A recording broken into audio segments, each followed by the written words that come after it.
J.K. Yadav Films present.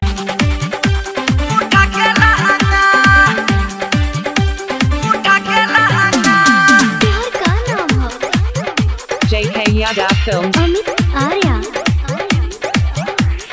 शहर कहाँ घर है? ब्रह्मदेव चौराहा। Presented by Albina Recording Studio, Simrao. J.K. Yadav Films.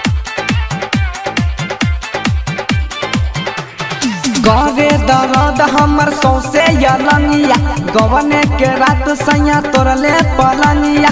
गरे दर्द हमर सौसे यलंगिया गवने के रात सैया तोरले पलंगिया।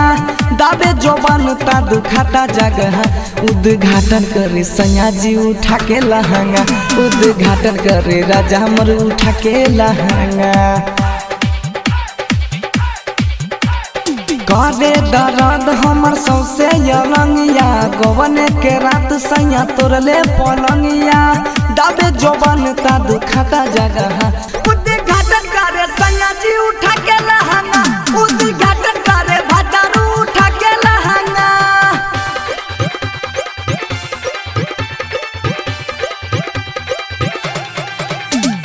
शहर का नाम है अमित आर्या। शहर कहाँ घर है? ब्रह्मदेव चौराहा। J.K. Yadav Films. लाल कोयले गलिया के खूब मिज में चोलिया के खोली हाथ डालले समीज में। केतना बताई सखी केतना बताई जवन भइल उता पाती। छोटा की दिया रिया में मोट कैले बाती। गइल ससुरा पड़ला महंगा उद्घाटन करे सैया मोर उठा के लहंगा। उद्घाटन करे पियाजी उठा के लहंगा।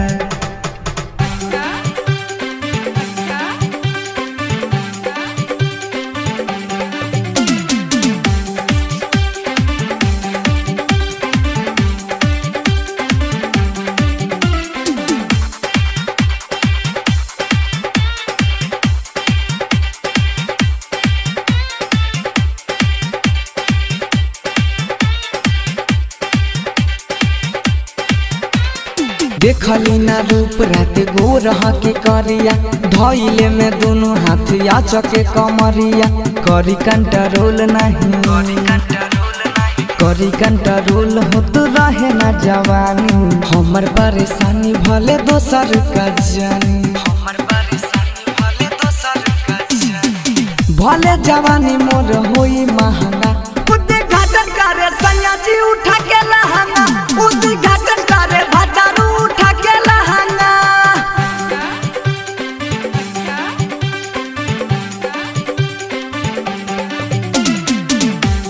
J.K. Yadav Films.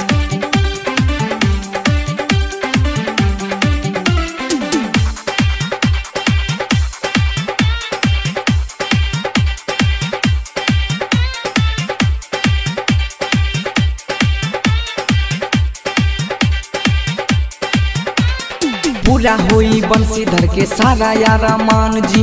कहले हा राइटर पंकज पासवान जी। कैले पारा बहाना कैले पारा बहाना के बारी रहे खुला। कोरा में उठाई के झुलाई देलस झूला। संतोष बेचारा कहे मत खंगना। उद्घाटन करे राजा जी उठा के लहंगा। उद्घाटन करे सैया जी उठा के लहंगा।